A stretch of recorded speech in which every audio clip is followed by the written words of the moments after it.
بسم اللہ الرحمن الرحیم۔ یہ ریڈیو قطر ہے۔ اب آپ محمود احمد سے خبریں سنیے۔ ابتدا میں پیش خدمت ہیں اہم خبروں کی سرخیاں۔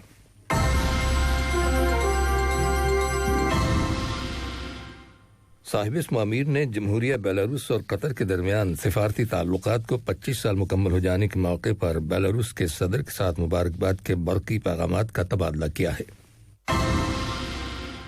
ریاست قطر نے افغانستان کے دارالحکومت کابل میں نامعلوم حملہ آوروں کی فائرنگ کے نتیجے میں ہونے والی ہلاکتوں کی شدید مذمت کی ہے۔ وزارت صحت نے کہا ہے کہ ملک کے اندر کرونا وائرس کے مزید 246 مریض صحتیاب ہو گئے ہیں، جس کے بعد شفا پانے والے افراد کی مجموعی تعداد اب 1,43,858 ہو گئی ہے۔ اور امریکہ میں نو منتخب صدر کی آئندہ بدھ کے روز حلف برداری کی تقریب سے پہلے تمام 50 ریاستوں اور دارالحکومت میں ہفتہ وار تعطیلات کے دوران ممکنہ مسلح مظاہرے کیے جانے کا الرٹ جاری کر دیا گیا ہے۔ یہ تھیں اہم خبروں کی سرخیاں، اور اب سے چند لمحوں بعد تفصیل سے خبریں نشر کی جائیں گی۔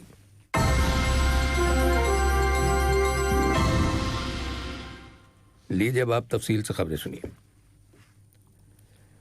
صاحب اسم امیر شیخ تمیم بن حمد آل ثانی نے جمہوریہ بیلاروس اور قطر کے درمیان سفارتی تعلقات کو 25 سال مکمل ہو جانے کے موقع پر بیلاروس کے صدر الیگزینڈر لوکاشینکو کے ساتھ مبارکباد کے برقی پیغامات کا تبادلہ کیا ہے۔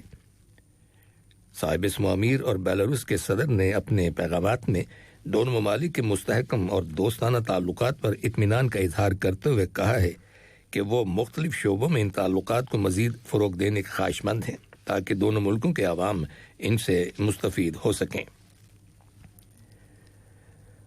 قطر نے خلیج کی کونسل برائے تعاون GCC کے عربی دفتر برائے تربیت کی 10ویں غیر معمولی جنرل کانفرنس میں شرکت کی ہے۔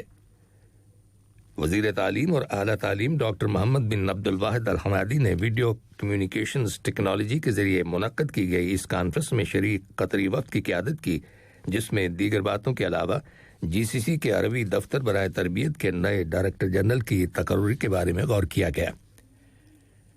موجودہ ڈائریکٹر جنرل علی بن عبد الخالق القرنی کی مدت ملازمت ختم ہو گئی ہے، جو ایک طویل عرصے سے اس عہدے پر فائز تھے۔ بعد میں وزیر تعلیم اور اعلیٰ تعلیم ڈاکٹر محمد بن عبد الواحد الحمادی اور ان کے عراق کے ہم منصب ڈاکٹر نبیل کاظم عبدل صاحب کے درمیان ویڈیو کانفرنسنگ کے ذریعے بات چیت ہوئی، جس کے دوران قطر اور عراق کے مابین اعلیٰ تعلیم اور سائنسی ریسرچ کے شعبوں میں تعاون کو فروغ دینے کے بارے میں تبادلہ خیال کیا گیا۔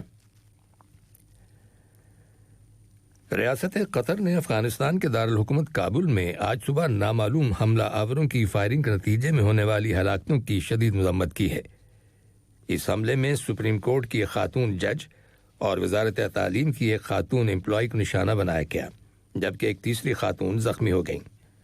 یہ تینوں خواتین سرکاری گاڑی میں جا رہی تھیں۔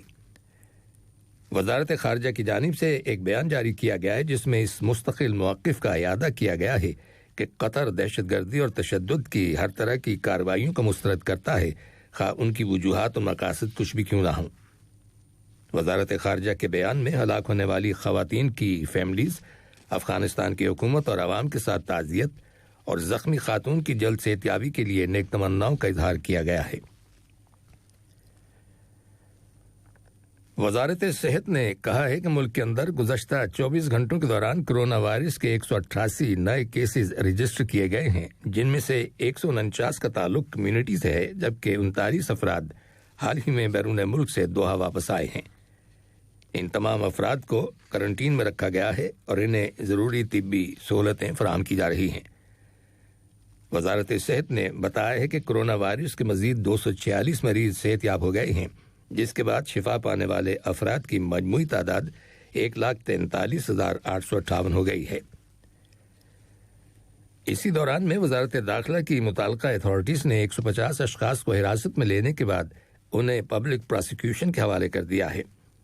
ان لوگوں نے ان مقامات پر فیس ماسک استعمال کرنے کی پابندی کی خلاف ورزی کی تھی جہاں اس کا استعمال لازمی قرار دیا گیا ہے۔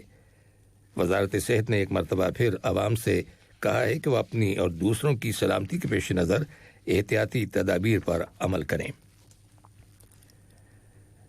کورونا وائرس کے خلاف ویکسینیشن سے متعلق قومی اسٹریٹجی پر عمل درآمد جاری رکھتے ہوئے وزارت صحت نے ویکسین کے ٹیکے لگائے جانے کے لیے ترجیحی گروپوں میں شامل لوگوں کی عمر کی حد میں ترمیم کرنے کا اعلان کیا ہے۔ اس ترمیم کا مطلب یہ ہے کہ ملک کے اندر اب 60 یا 60 سال سے زیادہ عمر کے لوگوں کو ویکسین کے ٹیکے لگائے جائیں گے۔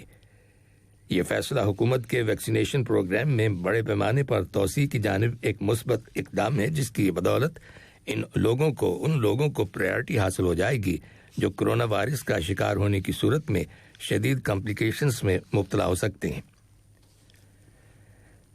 دریں اثنا حمد میڈیکل کارپوریشن HMC نے اعلان کیا ہے کہ اب آؤٹ پیشنٹ ڈپارٹمنٹ میں مریضوں کی اپائنٹمنٹس کا سلسلہ پہلے کی طرح بحال کر دیا گیا ہے اور تمام مریض اپنی اپائنٹمنٹ کی تاریخ پر ڈاکٹر سے ہاسپٹل میں ملاقات کر سکیں گے۔ کورونا وائرس کی عالمی سطح پر صورتحال کے تناظر میں کل سے فرانس کے شہروں، قصبوں اور دیہاتوں میں لوگ اپنے گھروں سے باہر نہیں آئے۔ وہاں تمام کاروبار بند ہیں اور کرفیو کا عملی طور پر مظاہرہ کیا گیا ہے، جس کا مقصد کورونا وائرس کے پھیلاؤ کو روکنے میں حکومت کی کوششوں میں مدد دینا ہے۔ واضح رہے کہ کورونا وائرس کی وجہ سے فرانس میں 70,000 لوگ ہلاک ہو چکے ہیں اور یوں کورونا سے ہونے والی ہلاکتوں کے تناسب سے فرانس دنیا کا 7واں بڑا ملک ہے۔ ملک بھر میں کرفیو شام 6 بجے سے لے کر صبح 6 بجے تک رہے گا۔ اٹلی کے وزیر صحت رابرٹو سپرانزا نے کہا ہے کہ کورونا وائرس کی نئی قسم کے پھیلاؤ کے خدشے کے پیش نظر برازیل سے آنے والی تمام پروازوں پر پابندی لگا دی گئی ہے۔ ان کا کہنا ہے کہ یہ پروازیں 31 جنوری تک معطل رہیں گی۔ ویانا میں ہزاروں کی تعداد میں لوگوں نے زبردست جلوس نکالا ہے۔ یہ لوگ کورونا وائرس کی روک تھام کے لیے حکومت کی جانب سے عوامی زندگی پر پابندیوں کے خلاف احتجاج کر رہے تھے۔ ادھر آسٹریا میں، جس کی آبادی 8.9 ملین ہے، تیسرے لاک ڈاؤن کے مرحلے سے گزر رہا ہے۔ ضروری دکانیں وہاں کھلی رہیں گی۔ وہاں اب تک کورونا وائرس کے 39,000 کیسز ہو چکے ہیں، جن میں سے 7,000 افراد کا انتقال ہو گیا ہے۔ عمان کی حکومت نے کورونا وائرس کے پھیلاؤ کے خدشے کے پیش نظر کل سے اپنی زمینی سرحدیں ایک ہفتے کے لیے بند کر دینے کا اعلان کیا ہے۔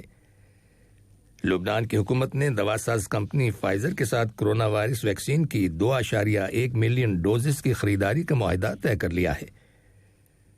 ادھر آسٹریلین اوپن مقابلوں کے لیے میلبورن جانے والی چارٹر فلائٹس میں سوار 4 افراد کے کورونا وائرس میں مبتلا ہونے کی وجہ سے طیارے میں سوار 47 افراد کو ہوٹل کرنٹین میں رکھا گیا ہے۔ اس طیارے میں ٹینس پلیئرز، کوچز اور دیگر افسران سفر کر رہے تھے۔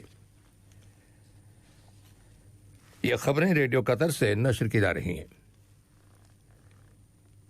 تیونس کے وزیر اعظم ہشام المشیشی نے اپنی کابینہ میں بڑے پیمانے پر رد و بدل کیا ہے اور 11 وزراء کے قلمدان تبدیل کر دیے ہیں۔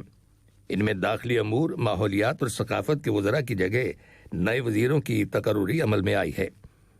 اسی طرح 8 وزارتوں کے قلمدان تبدیل کیے گئے ہیں۔ ان میں سپورٹس، انصاف، ایندھن، زراعت، پیشہ ورانہ تربیت، املاک، صحت اور صنعت کی وزارتیں شامل ہیں۔ فرانس کے وزیر خارجہ جین لیڈریان نے خبردار کیا ہے کہ ایران جوہری ہتھیار بنانے کی اپنی صلاحیت میں اضافہ کر رہا ہے، اس لیے ضروری ہے کہ واشنگٹن اور تہران سن 2015 میں عالمی طاقتوں کے ساتھ کیے گئے جوہری معاہدے کی طرف واپس لوٹ آئیں۔ رائٹرز خبر رساں ایجنسی کی رپورٹ کے مطابق فرانس کے وزیر خارجہ کا کہنا ہے کہ ایران جوہری معاہدے کی خلاف ورزیوں میں اضافہ کر رہا ہے۔ چنانچہ اس ماہ کے دوران ایران نے زیر زمین اپنے جوہری پلانٹ میں یورینیم کی افزودگی کے عمل میں 20% اضافہ کیا۔ ان کا مزید کہنا تھا کہ یورینیم کی افزودگی کی سطح بڑھانے سے اس بات کا اندیشہ ہے کہ ایران مرحلہ وار جوہری ہتھیار بنانے کی طرف پیش قدمی کر سکتا ہے۔ یاد رہے کہ امریکہ کے نو منتخب صدر جو بائیڈن کہہ چکے ہیں کہ امریکہ معاہدے میں دوبارہ شامل ہو سکتا ہے، لیکن اس کے لیے شرط یہ ہے کہ ایران معاہدے کی سختی سے پابندی کرے۔ تاہم ایران کا کہنا ہے کہ اس پر جو پابندیاں لگائی گئی ہیں پہلے انہیں ختم کیا جائے۔ ایران کی حکومت نے آئندہ بدھ کے روز امریکی نو منتخب صدر جو بائیڈن کی حلف برداری تک ایرانی فوج کو چوکنا رہنے کا حکم دے دیا ہے۔ ایران کی مسلح افواج کے چیف آف اسٹاف جنرل محمد باقری کا کہنا ہے کہ ان کی مسلح افواج آئندہ بدھ کے دن تک ہر وقت چوکس رہیں گی۔ امریکہ کے نو منتخب صدر جو بائیڈن کی رواں ماہ کی 20 تاریخ کو حلف برداری کی تقریب سے پہلے تمام 50 ریاستوں اور وفاقی دارالحکومت واشنگٹن ڈی سی میں ہفتہ وار تعطیلات کے دوران ممکنہ مسلح مظاہرے کیے جانے کا الرٹ جاری کر دیا گیا ہے۔ رپورٹس کے مطابق نیشنل گارڈ کے مزید فوجی دستے واشنگٹن ڈی سی روانہ کر دیے گئے ہیں اور انہیں چوکنا رہنے کی ہدایات جاری کی گئی ہیں تاکہ 6 جنوری جیسے خطرناک ہنگاموں اور فسادات برپا ہونے سے بچا جا سکے۔ تحقیقاتی ادارے federal bureau of investigation FBI نے بھی خبردار کیا ہے کہ ملک کی تمام ریاستوں کے اندر صدر ڈونلڈ ٹرمپ کے حامیوں کی جانب سے مسلح احتجاجی مظاہرے کیے جا سکتے ہیں۔ امریکہ کی نو منتخب نائب صدر کملا ہیرس کل اپنی سینٹ کی سیٹ سے مستعفی ہو جائیں گی۔ سوڈان کے دارفور کے علاقے میں قبائل کے درمیان جھڑپوں میں کم از کم 48 افراد مارے گئے ہیں۔ سرکاری میڈیا کے مطابق تشدد کی یہ تازہ ترین کارروائی ہے۔ اور یوگنڈا کے صدر یووری مسوینی کو ملک کے صدارتی الیکشنز میں 6ٹھی بار کامیابی حاصل ہو گئی ہے۔ سن 1986 کے بعد سے اقتدار میں آنے والے 76 سالہ مسوینی افریقی ممالک میں سب سے طویل خدمات انجام دینے والے رہنماؤں میں سے ایک ہیں۔ آخر میں اہم خبروں کی سرخیاں ایک بار پھر سن لیجیے۔